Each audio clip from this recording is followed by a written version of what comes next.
Hello, welcome to Super Start Select and happy Mass Effect 3 Day, or Mass Effect 3 Week if you're in the US and you've been playing it since Tuesday. You lucky devils.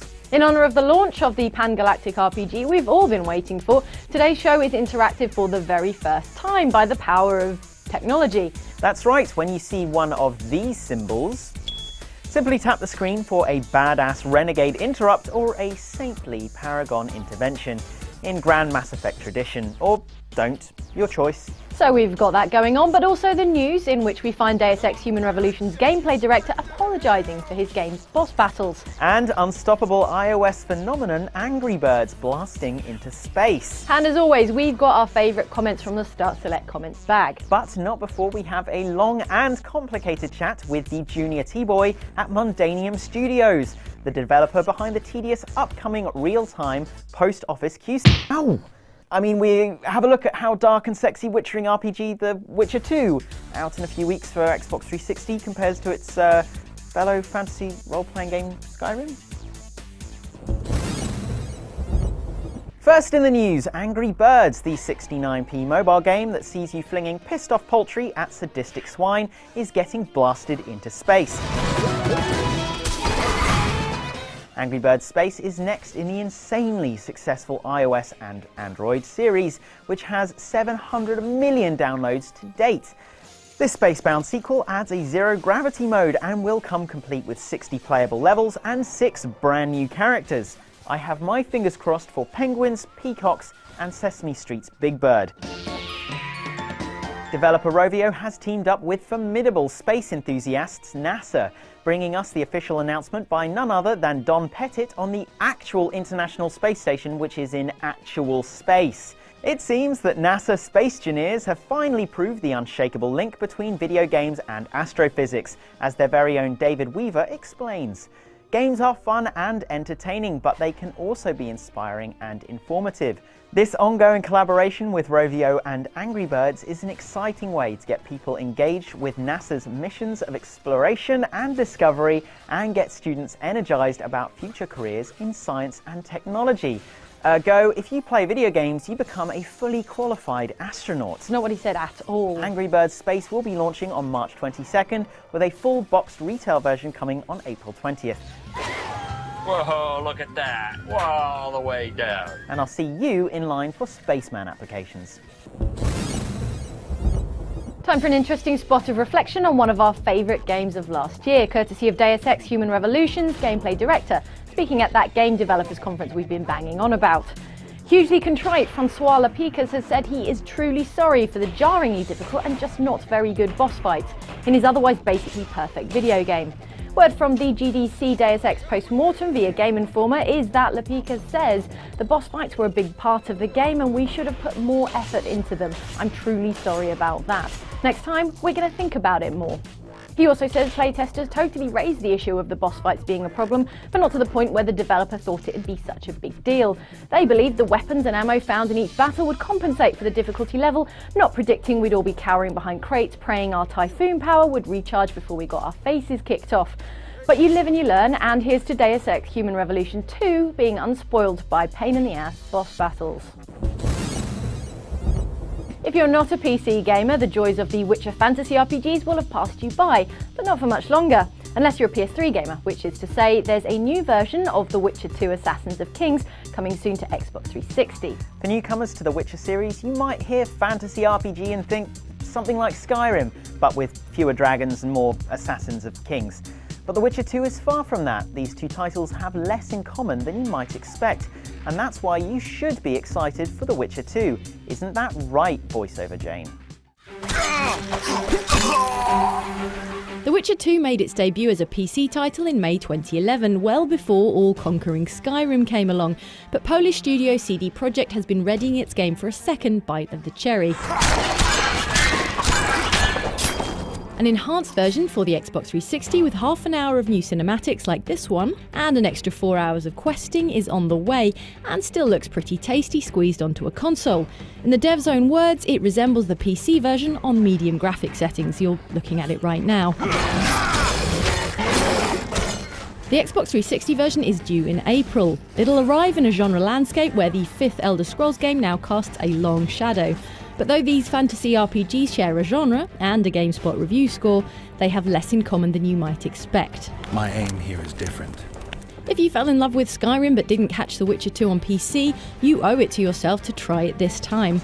Not because it's more of the same, but because it's a stimulating contrast. And if you were one of the 8 people who couldn't stand Skyrim, 1, what's wrong with you, and 2, don't write this off as more dragon-swatting sword and sorcery nonsense.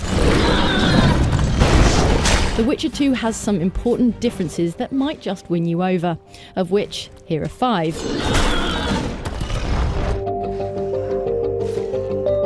As much as we love noodling around with sliders in a character creation menu, there's something to be said for a character designed by a professional. You know there's a price on your head. Yeah, I know. Too low for the risks involved, though. Geralt, The Witcher 2's white-haired, cat-eyed hero, makes the case particularly well. Nearly everyone hunts you, yet you live in spite of that. Impressive. I find it hard to wean myself off life. But it's about more than just looks. Where Skyrim's generous choose-your-own-adventurer approach lets you be whoever you like, The Witcher 2 tells you who you are. The sardonic, titular monster hunter of Andrzej Sapkowski's Witcher books. He's a world apart from your blank slate Dovahkiin, and if unvoiced protagonists leave you cold, here's a welcome change. This is the smuggler I spoke of. This was the smuggler you spoke of. Even at the normal difficulty setting, there's a pretty stern challenge in combat here. The controls have been reworked for this console release, and the camera and targeting have been tuned up to make enemy selection easier, but the proper toughness remains. I am made of your arms! Not least because you can't just pop into an inventory menu and quaff health potions in the middle of a fight, a la Skyrim. The Witcher 2's alchemy and meditation systems mean you have to prepare yourself before a fight, drinking the potions picked for the right long-lasting buffs to keep you alive. You can't knock back your whole stash either because these concoctions are toxic, and Geralt can only stomach so much poison. The story is delivered in 3 definite acts, with the entire final act determined by your choices leading up to it. That is to say, The Witcher 2 pulls off the neat trick of a non-linear game with a single-minded narrative focus. By CD Projekt's reckoning, the new Xbox 360 version adds about 4 hours of play to the third act of the game in the shape of 2 new adventures, with new locations and characters. In fact, you're looking at one of the new quests, locations and characters on screen right now. Killer! True to the game's branching structure, the 2 new adventures are along alternate paths, so you'll have to play the act twice to see all the new material. Temeria, the land in which The Witcher 2 is set, isn't as sprawling as the nation of the Nords, but on the other hand it is home to a tighter plot. A tale of kings, assassins, political machinations and adult situations. Speaking of which... if Skyrim without the nudie patches was too chaste for your liking, The Witcher 2 has you covered.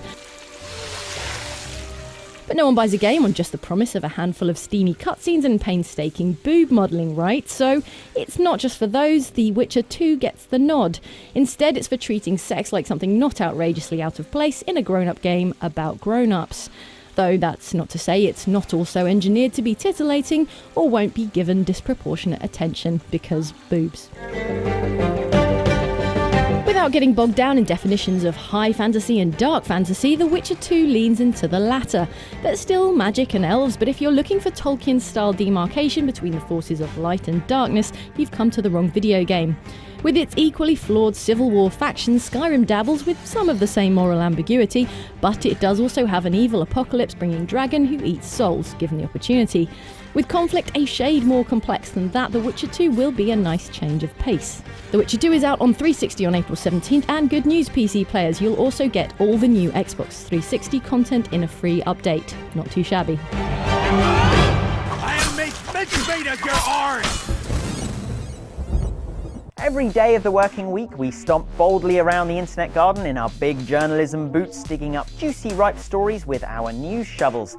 We pick the best, sling the others at ducks, and stomp back out again, leaving big, muddy footprints everywhere.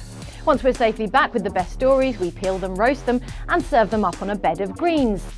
Green. But juicy as the stories are, the real garnish is found in your comments. Every day you grace the pages of GameSpot with your well-considered reasonings, your mindless ramblings, and your curious spellings. Today's pick of the feedback litter begins with Commander Shepard's face. As we're all gearing up for this Mass Effect 3-kend, Mr. Danny O'Dwyer told us of a particular ME3 game bug that would see, or rather not see, your Mass Effect 2 Shepard's visage recreated properly when importing your endgame save of Mass Effect 2. From the sounds of things, a lot of you guys hit this particular issue, and here's what you had to say about that. First up is user Diabolic23. On my PC, ME3 import was driving me crazy for hours and hours, and still not started the game until the custom face import is fixed. I want my female character back. Damn you, EA! I, for one, don't want my custom female character back because I could never really succeed in making her face look much better than a bag of smashed crabs. It would seem GameSpotter Thribs, lover of chiseled default man Shep, agrees. Thribs says, "Never understood why anyone would want to customize Shepard. He looks perfect as he is." Because come on, look at those cheekbones.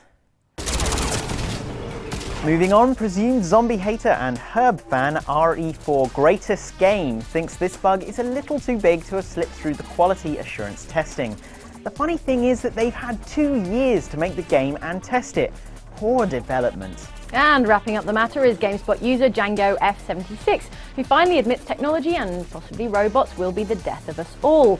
"I knew there was a reason I didn't trust this whole cloud business. I'll continue to keep my save data squarely on my hard drive where no one and nothing can screw it up. Thank you very much." Right, no one and nothing gets to destroy my save games except me and that milkshake I spilled in my Xbox ventilation grill. Moving on, we get to the technology demo unveiled this week at GDC, courtesy of one David Cage of French developer Quantic Dream. We hadn't heard much from the team since the release of Heavy Rain back in early 2010. But at GDC, Cage rolled out this 7-minute real-time rendered showpiece, Kara. If you haven't seen the video, you should check it out at the link on screen. It's all about this artificial android lady with fleshy human feelings. Among Kara's many functions is obliging robosex partner, naturally, though gallantly choosy GameSpot user Redweed isn't so keen. That lady robot looks a bit of a monter and a little young to be getting jiggy with it. I wouldn't go there. A sound choice, if Terminator 3 has taught us anything. Which it hasn't. It's that sexy robots aren't to be trusted. But as we recall, Quantic Dream's last tech demo gave a powerful clue to the theme of its following game, Heavy Rain, even if it did land 4 years later. To that end, user Zanelli is hoping the same might be true of Kara. I really hope the Kara tech demo becomes a game. The sci-fi ideals in the demo has enough of a story concept to pique my interest, and how well it was emotionally pulled off kept it. Emotional it is, Zanelli. There are only 2 things that move us to tears here: dismantled robots and crippled puppies. And finally, we get to last week's Super Start Select featurette, whose critical acclaim was more mixed than a mixtape in a cement mixer. User Johnny Butler 11 says, "Very chinformative." Ha! We see what you did there. I didn't. While Polymetal Alloy 1 declares this is just painfully bad and ugly, especially with the scraggly facial hair. Bad and ugly I may be, but at least my facial hair is full, luscious and completely non-existent. While Gaffy H suggests, oddly Seb looks the same upside out as he does the right way around. What's up with that? Or is it down? I'm confused. Yeah, you lost us at Gaffy H. And JRHT wants to know, no, seriously, how much alcohol was consumed before Chinwag was shot? Well, this letter from Legal says that no alcohol was consumed during recording. And besides being upside down for that long is basically just the poor man's crystal meth. Next, our BWD proposes Chinwag should be a regular show from now on. Brilliant idea, plus it would look great on my CV. And lastly, Nick Plays votes we kick it up a notch. Might I be so bold as to suggest next time you use some googly eyes? You can pick them up at almost any kind of art store, if that's in your budget, of course. We'll see if we can't let Danny go and free up the necessary capital. And with that, we come to the end of the show and the end of another week. Rejoin us next week for that long and complicated chat with Mundanium Studios about its tedious, upcoming real-time post office queue simulator. Ow! Sorry man, my hands are tied. They're not tied. They're free. And they're punching.